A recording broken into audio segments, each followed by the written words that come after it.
What's going on out there, YouTube? This is SEO0320 representing JVS. I'm back here for a brand new TV show review for the show Gotham. I apologize that I've not been able to actually give out a review for it because I just watched it. Monday, I went to the movie premiere, did a lot of other stuff, and then the rest of this week has just been insane, to say the least.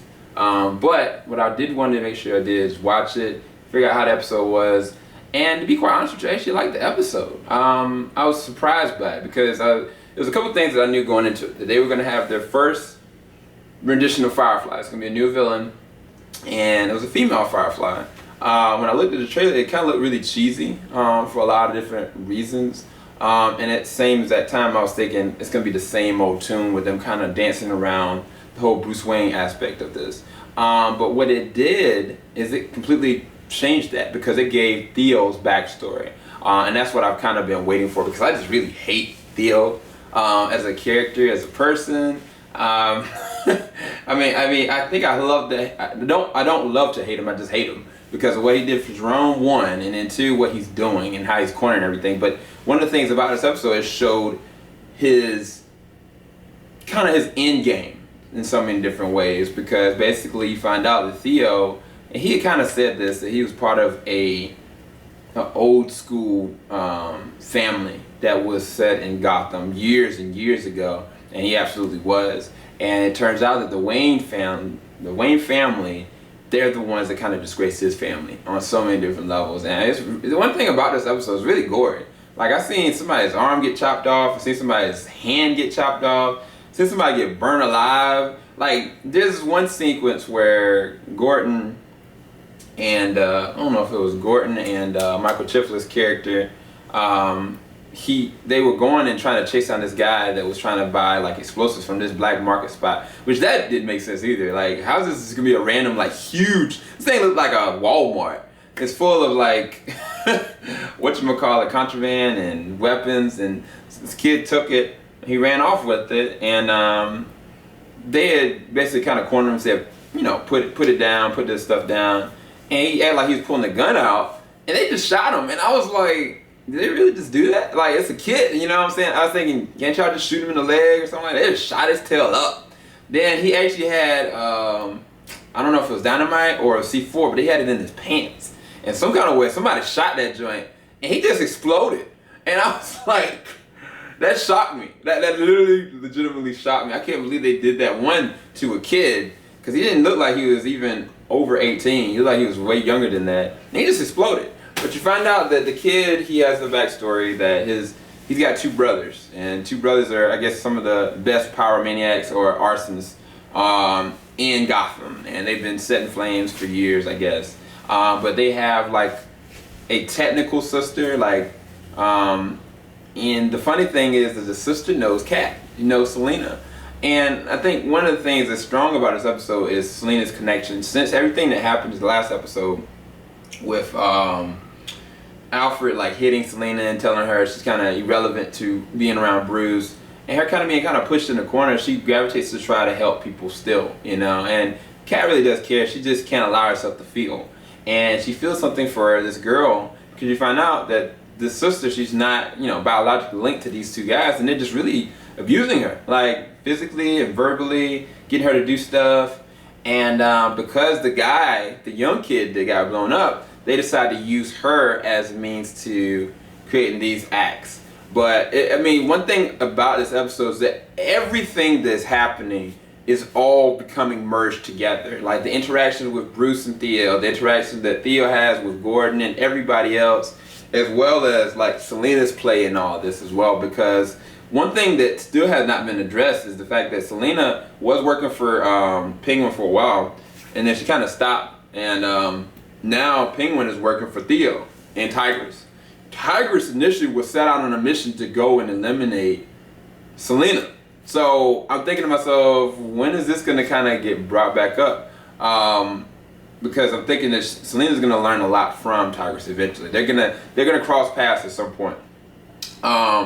But Oswald's been put into a corner, and like he's getting really desperate, and he's losing it. He's losing his hinges, and he's done some unspeakable things in this episode. But he's one of the ones that finds out about Theo's backstory. He knows that this is something that's going to be used as a weakness at a later time because he was desperate. So I like that about the fact that he's really unhinging. Like, I mean, Oswald in and of himself is a straight up killer, period. Like, he's not going to gravitate to not. But what he does, like, he does this one thing with Butch. And basically Butch is still, his mind is still messed up. He has to do everything that Penguin tells him to do. And Penguin uses that and abuses it this episode. I mean, it's a means to an end, and I understand why he did it, but like, just what he did to Butch, man, it's crazy. And one thing I'll say is that Selena still has hope that that Fish is still alive, as well as like these arsonists. Like they believe that Fish is coming back. So I mean, I feel like the writers wouldn't sit there and say all of that or have the characters say that if they weren't thinking about the idea of bringing her back.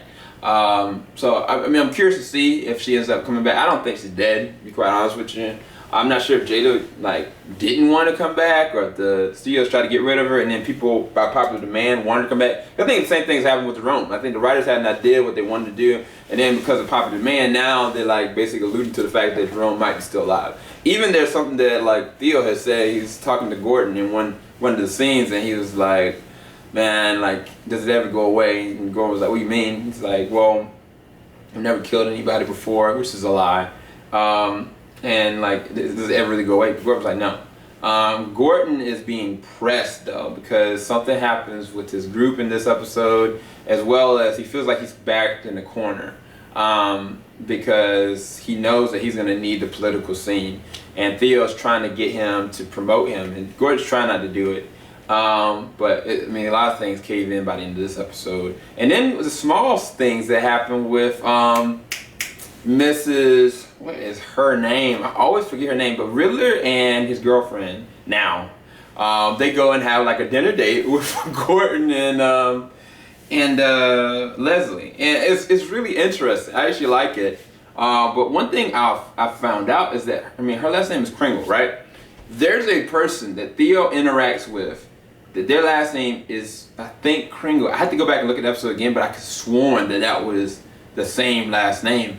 And I was thinking to myself, is this girl related to this guy? I mean, like, if it's true, then literally everything that's happening is all going and merging together, which is beautiful. That's really good, and I commend that for the series versus keeping one section here, one section here, one section here. Even though we know from a mythology standpoint that everything goes and ties full circle back to Bruce, especially Theo's plan, but it's being shown really early, and I like that. I like that about this episode. So I didn't think it was a bad episode. I think that there were some moments that just kind of threw me, and I didn't think they were necessary.